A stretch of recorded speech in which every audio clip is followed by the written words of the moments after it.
பேரநிறுத்தத்திற்காக தயாரிக்கப்பட்ட சட்டம் 20 ஆண்டுகளாக உறக்கத்தில். நாட்டின் மனித உயிர்களுக்கும் சொத்துக்களுக்கும் 21 ஆண்டுகளுக்கு முன்னர் பெரும் பாதிப்பை ஏற்படுத்திய இயற்கை அனர்த்தத்தை தொடர்ந்து அனர்த்த முகாமைத்துவத்திற்காக நடைமுறைப்படுத்தப்பட்ட சட்டம் கடந்த 2 தசாப்தங்களாக மிக மந்த கதியிலேயே செயற்படுத்தப்பட்ட விதம் தொடர்பில் தமிழ் மக்கள் பிரதிநிதி ஒருவர் நாடாளுமன்றத்தில் சுட்டிக்காட்டியுள்ளார். 2005ஆம் ஆண்டின் 13ஆம் இலக்கு அனர்த்த முகாமைத்துவ சட்டத்தின்படி அனர்த்த முகாமைத்துவத்துக்கான தேசிய சபை ஒவ்வொரு 3 மாதங்களுக்கும் ஒருமுறை கூட்டப்பட வேண்டும் என குறிப்பிடப்பட்டிருந்தாலும் 2018ஆம் ஆண்டு வரையிலான 13 வருடங்களில் அந்த சபை வெறும் 12 முறை மாத்திரமே கூடியுள்ளதாக இலங்கை தமிழரசு கட்சியின் தேசிய பட்டியல் நாடாளுமன்ற உறுப்பினர் பத்மநாதன் சத்தியலிங்கம் கடந்த வார இறுதியில் நாடாளுமன்றத்தில் சுட்டிக்காட்டினார். 2004ஆம் ஆண்டு சுனாமி பேரழிவுக்கு பின்னர் 2005ஆம் ஆண்டில் 13ஆம் இலக்கு இலங்கை பேரழிவு செயலாட்சி சட்டம் கொண்டுவரப்பட்டது. அந்த சட்டத்தின்படி நிறுவப்பட்ட இந்த அனர்த்த முகாமைத்துவத்துக்கான தேசிய சபை ஒவ்வொரு 3 மாதங்களுக்கும் ஒருமுறை கூட்டப்பட வேண்டும். ஆனால் இதுவரை சுமார் 80 தடவைகள் கூடியிருக்க வேண்டும். இந்த சபை 2018ஆம் ஆண்டு வரையிலான காலகட்டத்தில் சுமார் 13 ஆண்டுகளில் வெறும் 12 தடவைகள் மட்டுமே கூட்டப்பட்டுள்ளது. அதாவது ஆண்டுக்கு ஒரு முறை மட்டுமே கூடியிருக்கிறது.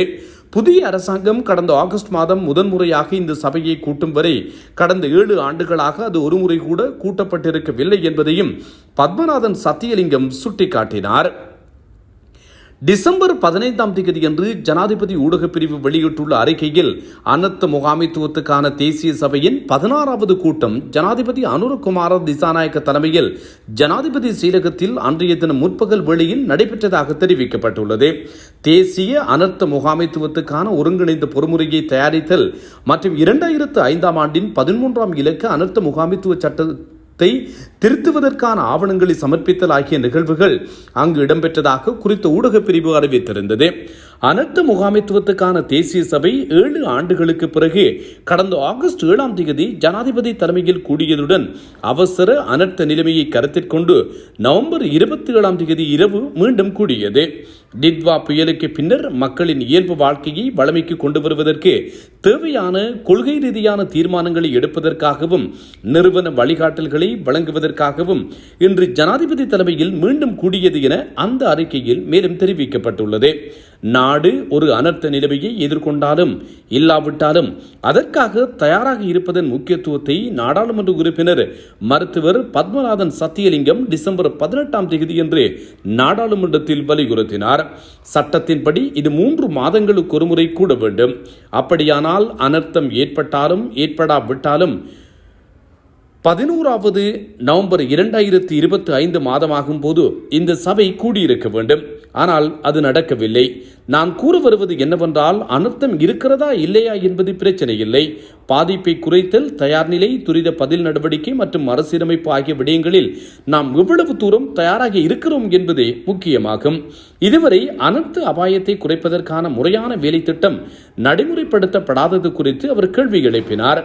இந்த அனர்த்த நேரத்திலாவது அபாயத்தை குறைக்கும் வேலை திட்டத்தை நாம் செய்துள்ளோமா? இல்லை. மலையகத்தில் ஒவ்வொரு ஆண்டும் மண் சரிவு ஏற்படுகிறது, வெள்ளம் வருகிறது. வெள்ளம் வற்றி நிலம் காய்ந்த பிறகு மீண்டும் மக்களை அதே இடங்களில் குடியேற்றுகிறார்கள்.